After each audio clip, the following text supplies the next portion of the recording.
London Property, home of Super Prime, where you can find informative, educational and entertaining content covering all aspects of property. Hello and welcome to London Property, home of Super Prime. I'm your host Farnaz Fazaipour, and today we're in conversation with Michael Handford-Arnold, who is an experienced agent at the top end of the market, speaking to us again today about what to consider when you're preparing your house for sale. Welcome back, Michael. Hello, Farnaz. Thank you for having me back. So let's hear it, Michael. What do our listeners need to know if they are preparing their house to put on the market for sale? Well, it's the age-old question that keeps being repeated again and again and again because people just do not do it. Some do, of course, but a lot of people don't. And constantly we have to keep going back to people in a nice way, because they may take affront straight away if you suddenly say, oh, well, you need to do this, that. It's also your approach. But number one things, it's always the first impressions when you walk into a property. Quite literally, you know, if it's a flat in a converted house, okay, the common areas are somebody else's bagged. But if there's a bike there, it might be somebody staying. You know, it's not legal to get onto the managing agent, say there's a bicycle in the hallway. Make sure it's all clean. Do a bit yourself. It's not going to harm. You know, and the first impressions really are important. You know, get the windows sorted out, make sure they're clean, and just make sure that when you enter the property, it smells nice, everything is as pristine as it possibly can. If there are children and evidence of children, that can be quite good because, you know, they're thinking, oh my God, how on earth can somebody live in a house like this with children be so immaculate? Well, just show a few bits and bobs of children's life, that's absolutely fine. But presentation and first impressions are absolutely vital. Yeah, people always think, you know, well, if they like the square footage, it's in and the position, it doesn't really matter. But it does, doesn't it? It matters an enormous amount. I mean, this is, again, another example of the old adage, do as I say, not as I do.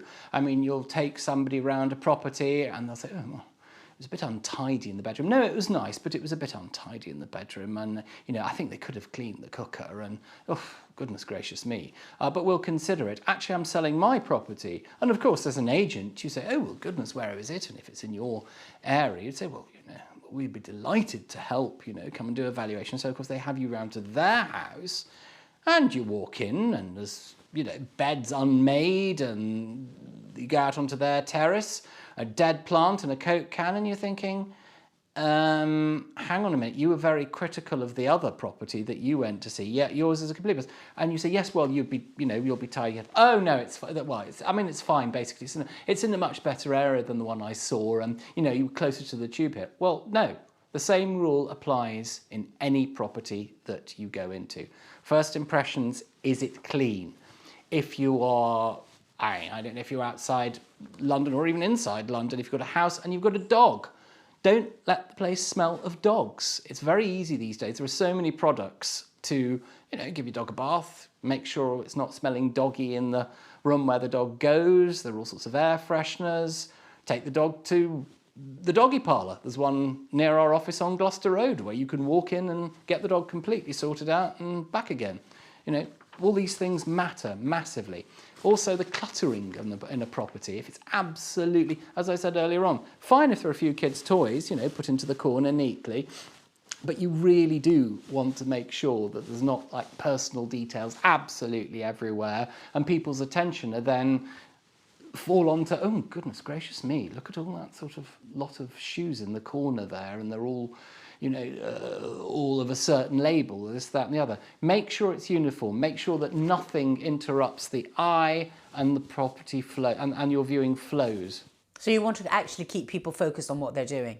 They're here to see the house. Let them see the house at its best. Clean, uncluttered, and let them look at the house. Yes, of course. Don't make it sterile. Signs of life, you know, a few pretty scatter cushions here, there and everywhere, and you know, some nice pots and pans, fine. Put them at a sort of jaunty angle on the stove, all absolutely fine. That's what you could call semi-staging. You know, all this helps. You know, people can imagine themselves there. But it's just one of the main things you really have to look at. And actually, on the subject of staging, we could learn a lot from developers, right? They finish a product, And when you go to show it, they make sure the candle is on, they make sure the light is at a certain mood, depending on the time of the day, then the music is going through the sound system. So, you know, there is clearly a science to the art of trying to maximize what you get for a property. And it's not just, oh, it's frills, don't be ridiculous, it doesn't matter. But on a bigger scale, what do you think is good choices to make, and what are wastes of money? Because, you know, people often think, well, they're going to change the kitchen, they're going to change the bathroom, I'm not going to do that to try and get more money, because the hassle of doing it and the hassle of actually, you know, trying to upgrade or do some kind of redecoration, modernization, you know, where do you draw the line? Well, as I say, always present it cleanly and to the best of your ability. You can have an extremely dated kitchen, but it can be clean.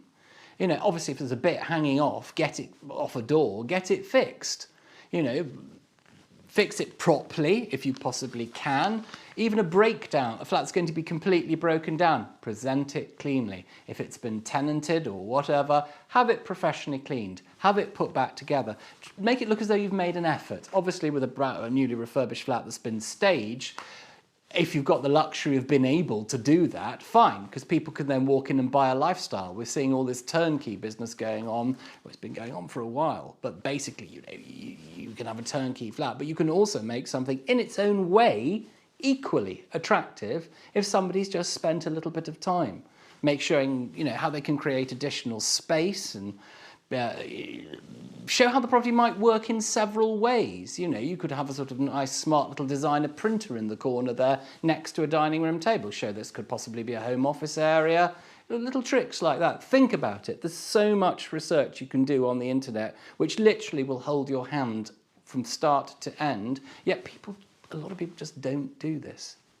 And they take affront sometimes when it's strongly suggested. So you've got to be careful in the way you put it across to tell somebody to maximise this. So know your animal. People are very different. Get to know your clients. Then you tend to know what way you can present, you know, the sort of little package of sort of say, well, you could do this a bit more, you know, in this area. Would you like us to help or do that? Because, you know, if you're selling the property, if you just take a little bit of time just to help them, well, socially stage the property, say you could put this here, you could put this there, you're actually helping yourself because it'll sell quicker.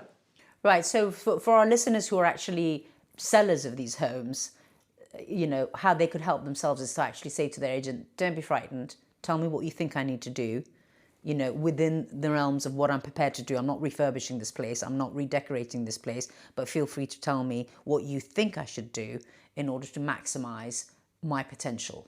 So that might include the agent saying to them, pack your stuff and send it to storage because it's too cluttered. That's exactly, those are the dream words which you rarely hear.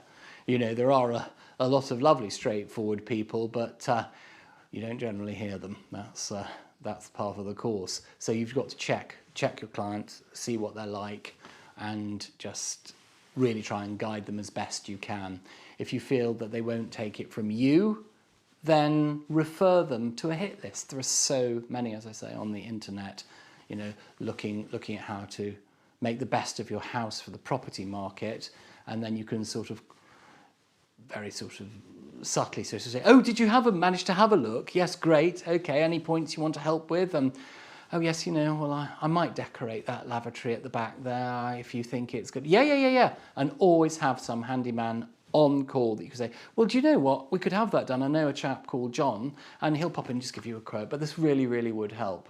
And just try and help them, because you're helping yourself at the end of the day. And apart from the internals of the property, there is also time to market. Absolutely. So, you know, choosing the right time to bring your property to the market, depending on what you've got. Completely. And also, say, there's a road in Chelsea in SW10, which is very, very famous. I think it's got a couple of stars living on it as well. I think Hugh Grant owns a house around the corner. Elizabeth Hurley lives there. But that road is covered with cherry blossom trees, and it is absolutely picturesque and very well photographed. So bringing your property on in Redcliffe Road or round that immediate block where you go up Redcliffe Road or down Redcliffe Road to access the property, that could be literally a winner. Yeah, well, spring has always traditionally been the time to bring your property to market, but that's not to say that, you know, you can't make a cosy autumnal theme of your property and bring it on in autumn, but to just think about the outside factors as well of how to maximize what you're going to get for your property. You know, what type of property have you got? If it's a cozy, you know, flat, you know.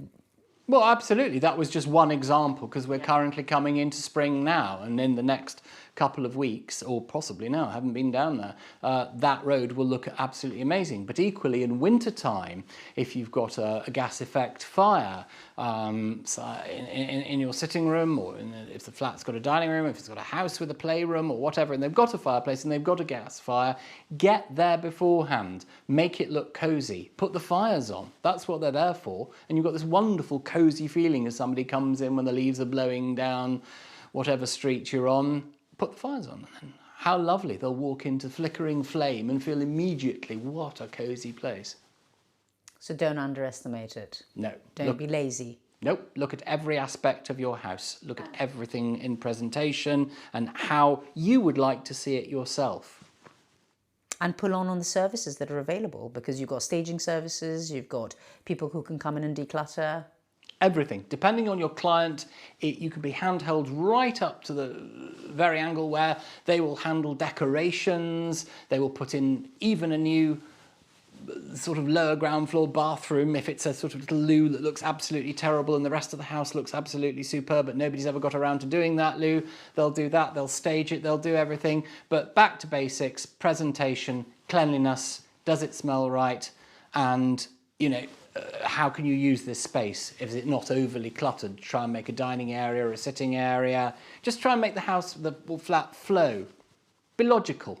Basics that everybody can do without having to spend an awful lot of money. Exactly. You can spend a fortune, or you can spend a small amount of money, or you can just lose plain logic. Declutter, get rid of a lot of stuff, clean the carpets, clean the dog, as I said, and just, you know, just present it nicely. And there's so much information out there on how to do any of this. So in conclusion, be prepared for guests at every moment, and then you've got it right. Absolutely, absolutely. Get the coffee on, you know. Brilliant. Well, thank you very much for a bit of insight for our listeners who are getting ready to put their properties on the market. And they can head over to our experts directory to find the right people to help them. Thank you, Farnaz. Thank you. Bye. Thanks for listening to the London Property Podcast. Head over to londonproperty.co.uk and subscribe to our newsletter to receive latest updates.